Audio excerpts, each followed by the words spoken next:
நல்லா இருக்கீங்களா? நல்லா இருக்கும். சரி, இந்த மாசம் இதுக்கான அரிசி மளிகை ஜாமான் எல்லாம் இதுல இருக்கு. சரியா? இது ஃபுல்லா காய்கறி உங்களுக்கு.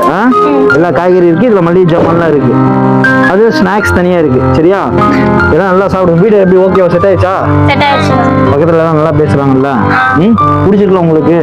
நல்லா படிக்கிறீங்களா? முதல்ல படிக்கிறேன். ஏன் பார்க்க வந்தோம்னா அப்பா அம்மா எல்லாம் அந்த ஒரு ஞாபகம் இருக்கு உங்களுக்கு. அதனால அண்ணன் மாசம் ஒரு தடவை இது மாதிரி நான் வந்துடும். அப்பா நீங்க தெரியக்கூடாது உங்களுக்கு, ஐயோ நமக்கு யாருலயே நீங்க நினைச்சிடக்கூடாது அப்படிங்கிறதுக்காக தான் நான் இதே மாதிரி வரேன்.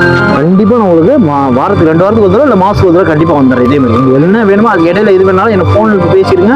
உங்களுக்கு அக்கௌண்ட் நானே போட்டு விட்டேன்ல, அதே மாதிரி நான் உங்களுக்கு ஜிபே இருந்து நீங்க கடையில என்ன வேணுமோ போய் வாங்கிக்கோங்க.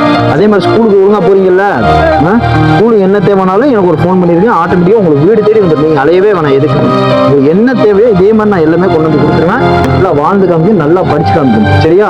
அது மட்டும் தான் உங்க 4 பேருக்கு இலக்கா இருக்கணும். இதான் அம்மா ஸ்தானத்துல இருந்து பாத்துக்கணும். 3 பேர் நல்லா பாத்துக்க. உங்களுக்கு எல்லாமே நீங்க எடுத்து வந்திருக்கேன், சாப்பிடுங்க. வேற என்னன்னாலும் டக்குன்னு ஃபோன் பண்ணுங்க. அந்த அக்கௌண்ட்டுக்கு ஏற்பாடு பண்ணியிருக்கேன். இங்க லேட் ஆகுங்கிறாங்க. நீ என்ன செய்றீங்கன்னா நாளைக்கு நீங்க 2 பேரும் உங்களுக்கு ஆதார் கார்டு ப்ராப்ளம் இருக்குல்ல, நீயும் நாளைக்கு அங்க திருச்சி வந்துருங்க. காலையிலே வெள்ளனே வந்துருங்க. நேரம் நம்ம அங்க போய் கலெக்டர் ஆஃபீஸ்ல போயிட்டு அந்த ஆதார் கார்டை இ-சேவை மையத்துல என்ன பிரச்சனைங்கிறத கேட்டாதான் அக்கௌண்ட் ஓப்பன் பண்ண முடியும். ஏன்னா ஆதார் கார்டில் போட்ட நம்பர் இருந்தால் தான் அது வெரிஃபை ஆனால் மட்டும்தான் ஓப்பன் பண்ண முடியுங்கிறாங்க. அதனால நேரம் நீங்க காலையில் வந்துருங்க. நாளைக்கு மட்டும் ஒரு அப்படியே பெர்மிஷன் மட்டும் கேட்டுவாங்க. காலையில நம்ம வெள்ளனே முடிச்சுட்டு அதுக்கப்புறம் நீங்க ஸ்கூலுக்கு போயிருங்க. ஏன்னா அது இருந்தாலும் உங்களுக்கு யூஸ் ஆகும். நான் பணம் போடுறதா இருந்தாலும் எதனாலும் அம்மானால பணம் போடணும்னா உங்களுக்கு அது இருந்தால் ஈஸியா இருக்கும். சரியா? இந்த பணம் கையில வச்சுக்கோ.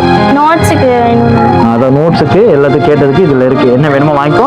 நாளைக்கு வர்றப்ப அங்க வரப்ப நான் மற்ற செலவுலாம் நானே பார்த்துக்கிறேன். சரியா? ஓகேவா? இந்த பணம் வச்சு ஏதாவது அவசர தேவைகள் எதுக்குன்னா ஏதாவது உங்களுக்கு ஏதாவது அவசர தேவைகள் ஏதாவது இருந்தா வீட்டுக்கு ஏதாவது வாங்கணும்னா டக்குன்னு இந்த பணத்தை எடுத்து யூஸ் பண்ணிக்கோங்க. அம்மா இருக்கிறப்ப இருக்கிற காசுலாம் செலவு பண்ணிட்டு சாப்பாடுக்கு ரொம்ப கஷ்டப்பட்டோம். ஆனா இப்ப எல்லா வசதியும் இருக்கு. ஆனா அம்மா பக்கத்துல இல்லை. கவலைப்படாங்க. அம்மா ஸ்தானத்துல தான் இப்ப நீ இருக்க. நான் திருப்பி சொன்னதுதான், அம்மா ஸ்தானத்துல இப்ப நீ இருக்க. நீ தான் உங்களை பாத்துக்கணும். சரி? அந்த கவலைகள் இருக்கும் எல்லாருக்குமே. என்னடா நம்ம இப்படி இருந்தோம் ஒன்னா இல்ல, இப்ப அம்மா இல்ல அப்படி அழக்கூடாது. இங்க பாரு, அதுதான் அண்ணன் வந்திருக்கேன். சரி,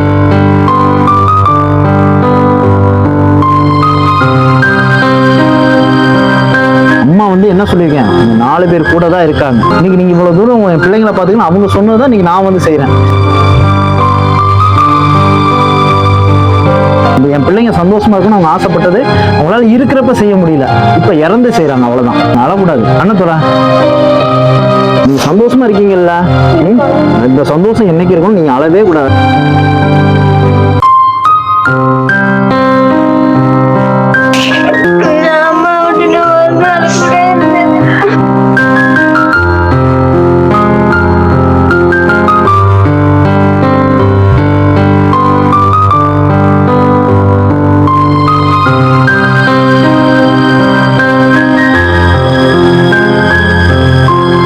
கடைசி இதே மாதிரி நம்ம மாசத்துக்கு ஒரு தடவை உங்களுக்கு நீங்க கல்யாணம் பண்ணி போனா கூட நான் எல்லா உதவி செய்வேன். சரியா? உங்களுக்கு கல்யாணம் கூட எல்லாமே நானே பண்ணி வச்சிருக்கோம். சரியா?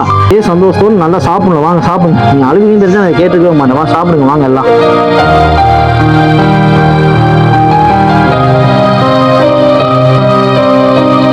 எல்லாமே இருக்கு. சரியா? தக்காளி வெங்காயம் இதெல்லாம் இருக்கு. இந்த மீன் போயிட்டு மளிகை ஜாமான் எண்ணெய் இதெல்லாம் இதுல இருக்கு. பழம்லாம் இங்க இருக்கு.